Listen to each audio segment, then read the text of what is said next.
Hello friends. आज मैं आपको ब्रेड कटलेट और ब्रेड रोल बनाना सिखा रही हूँ। ये बहुत ही इजी और जल्दी बनाने वाली रेसिपी है। इसको आप ब्रेकफास्ट में या फिर इवनिंग स्नैक्स में बनाकर खा सकते हैं। अगर आपके यहाँ कोई रिलेटिव्स आ रहे हैं या आपके यहाँ कोई और सेरेमनी फंक्शन है तो भी ये स्टार्टर में बहुत ही अच्छा लगता है। अगर आपने मेरा चैनल अभी तक सब्सक्राइब नहीं किया है तो प्लीज़ ज़रूर सब्सक्राइब कीजिए ताकि आप मेरे आने वाले वीडियोज़ को देख सकें। तो आइए शुरू करते हैं ब्रेड कटलेट और ब्रेड रोल बनाना। तो सबसे पहले मैं आपको ब्रेड रोल बनाना सिखा रही हूँ फ्रेंड्स। तो आइए शुरू करते हैं हम ब्रेड रोल बनाना। तो इसके लिए हमने 2 उबले हुए आलू, 3 हरी मिर्च, हरा धनिया, थोड़ा सा हम लगभग आधी चम्मच रेड चिली पाउडर और सॉल्ट टू टेस्ट लेंगे। यहाँ हमने 5 ब्रेड लिया है। आपको जितने ब्रेड पकौड़े बनाने हैं आप उसके हिसाब से ब्रेड ले लीजिए। उसके बाद हमें थोड़ा सा अमचूर पाउडर और तलने के लिए तेल लगेगा। साथ ही में हमें ब्रेड रोल बनाने के लिए थोड़ा सा पानी का इस्तेमाल हम करेंगे। तो सबसे पहले हम ये आलू पील कर लेते हैं और इसको ग्रेट कर लेते हैं। तो हमने ये आलू मैश कर लिया है।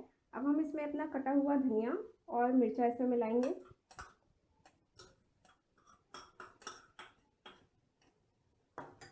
इसके बाद हम इसमें सॉल्ट डालेंगे। नमक आप अपने स्वाद अनुसार डालिए। यहाँ मैं 1.5 चम्मच डाल रही हूँ। हाफ स्पून में यहाँ लाल मिर्च पाउडर डाल रही हूँ और लगभग हाफ स्पून हम अमचूर पाउडर में यूज़ कर रहे हैं। इसमें हम ज़्यादा मसाले नहीं डालेंगे क्योंकि जितने कम मसाले हम इसमें डालते हैं उतने ही अच्छा लगता है। आप चाहे तो इसमें अदरक का पेस्ट डाल सकते हैं, काला नमक या काली मिर्च भी डाल सकते हैं, बट ये सब ऑप्शनल है। इसको हम अच्छे से यहाँ मिक्स कर लेंगे। अगर आप प्याज खाते हैं तो आप इसमें आधा कटा हुआ प्याज ऐड कर सकते हैं इसी टाइम पे। और हम सबको अच्छे से मिक्स कर लेंगे। तो जब तक हम यहाँ मसाला प्रिपेयर कर रहे हैं तब तक हम गैस पर कढ़ाई रखकर तेल गरम होने दे देते हैं। इसके लिए हमें तेल अच्छा गरम होना चाहिए।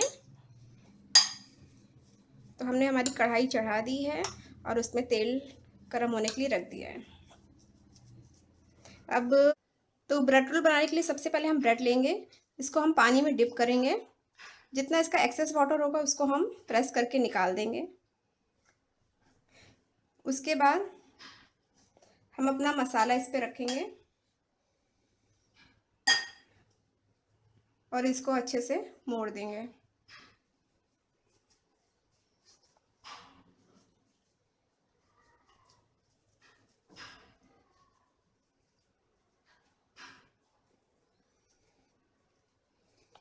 इस तरीके से हम इसको मोड़ के एक राउंड शेप दे देंगे।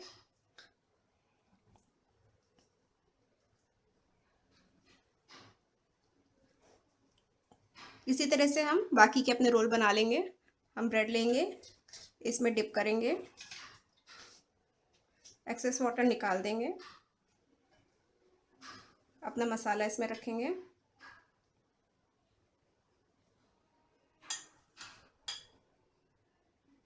और इसको मोड़ देंगे। तो इसी तरह हम अपने बाकी के भी ब्रेड रोल बनाकर तैयार कर लेंगे। तो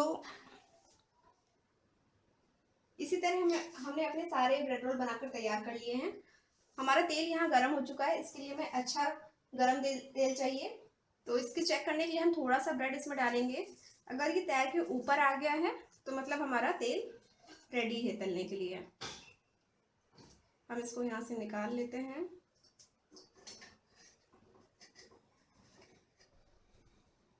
हम अपने बाकी के रोल इसमें डालते हैं। एक एक करके हम इसमें डालेंगे।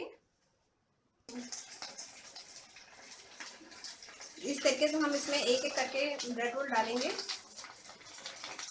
और इसको गोल्डन होने तक तलेंगे।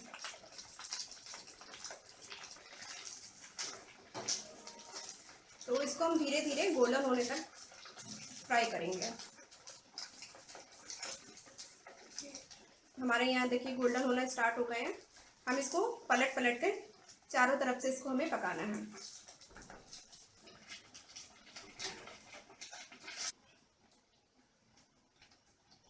देखिए ये हमारा अच्छा क्रिस्प गोल्डन हो चुका है। अब हम इसको तेल से निकाल के टिश्यू पेपर पर रख लेंगे।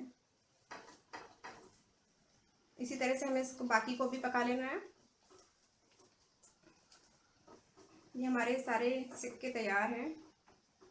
इसके बाद हम अपने बाकी के बने हुए रोल्स इसमें डालकर फ्राई करेंगे।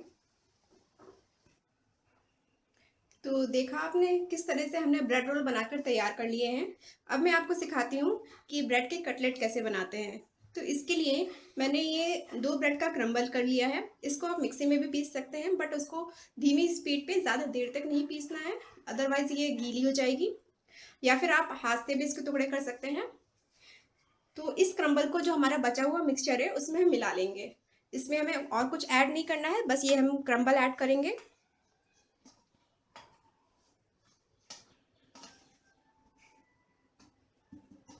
इसको हम अच्छे से मिक्स कर लेंगे।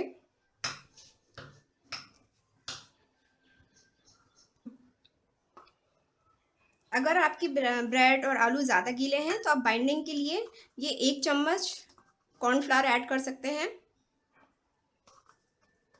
या फिर आप अरारोट भी ऐड कर सकते हैं, और इनको हम अच्छे से मिक्स कर लेंगे। तो इस तरह से हमारा ये मिक्सचर बनकर तैयार है।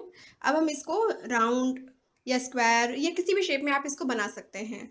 तो इसको बनाने के लिए सबसे पहले हम ऑयल लेंगे अपने हाथ में, अच्छे से इसको रब करेंगे और थोड़ा सा मिक्सचर लेंगे और इसको राउंड शेप दे रही हूँ मैं यहाँ पे। जैसे आप लड्डू बनाते हैं वैसे इसको गोल गोल बना सकते हैं। तो इस तरह से मेरे ये राउंड शेप तैयार हो गए हैं। इसी तरह से अगर आप ओवल बनाना चाहें तो थोड़ा सा मिक्सचर लेंगे और इसको ऐसे लंबा लंबा कर देंगे, तो ये आपका ओवल शेप आ जाएगा। यहाँ पे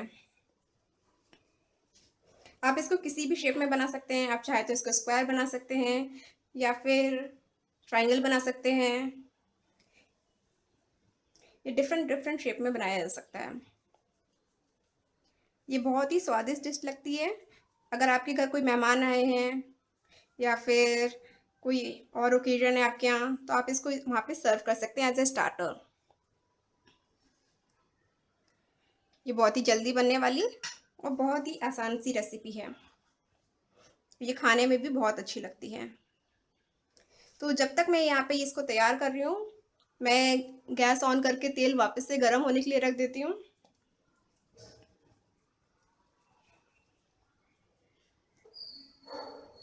तो इसी तरह हम बाकी के कटलेट्स अपने बनाकर तैयार कर लेंगे। हमने यहाँ पे कुछ ओवल शेप में, कुछ राउंड शेप में बनाए हैं। आप किसी भी शेप में इसको बना सकते हैं। तो हमारा तेल गरम हो गया है। अब हम इसको फ्राई कर लेते हैं। तेल हमारा अच्छा गरम हो गया है। अब हम इसको एक एक करके इसमें डाल देंगे। एक एक करके हम इसमें अपने कटलेट्स इसमें डालते जाएंगे और इसको हमें चारों तरफ से गोल्डन होने तक सेकना है।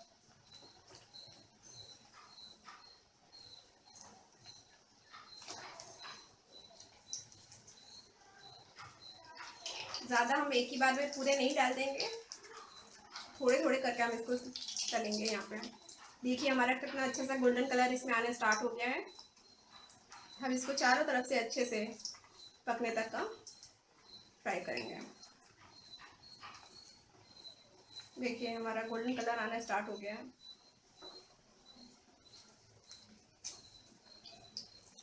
इसके लिए भी हमें अच्छा गरम तेल चाहिए। और तलने के टाइम पे अगर आपकी कढ़ाई ज़्यादा गर्म है तो आप थोड़ा सा इसको मीडियम करके तल लीजिए।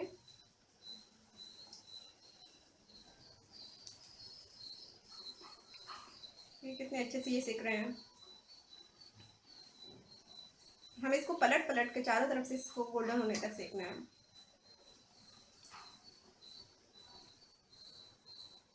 हमारे ये गोल्डन हो गए हैं। देखिए चारों तरफ से ये अच्छा गोल्डन हो गया है। इसको हम एक एक करके इस तरह से तेल निथरते हुए निकाल लेंगे अपने टिश्यू पेपर पे। हम बाकी भी अपने प्लेट में निकाल लेते हैं और बचे हुए हम इसमें वापस से तलने के लिए डाल देंगे। तो हमारे सारे कटलेट हमारे सिक के तैयार हैं। अब हम इसकी प्लेटिंग कर लेते हैं। तो देखिए हमारे ब्रेड कटलेट और ब्रेड रोल बनकर बिल्कुल तैयार हैं। अगर आपने मेरा चैनल अभी तक सब्सक्राइब नहीं किया है तो प्लीज़ इसे सब्सक्राइब ज़रूर कीजिए और मेरे वीडियोस को लाइक कीजिए, ताकि आप मेरे आने वाली वीडियोस को और मेरे पहले वाली वीडियोस को देखकर और भी नई नई तरीके की रेसिपी बनाकर सीख सकें।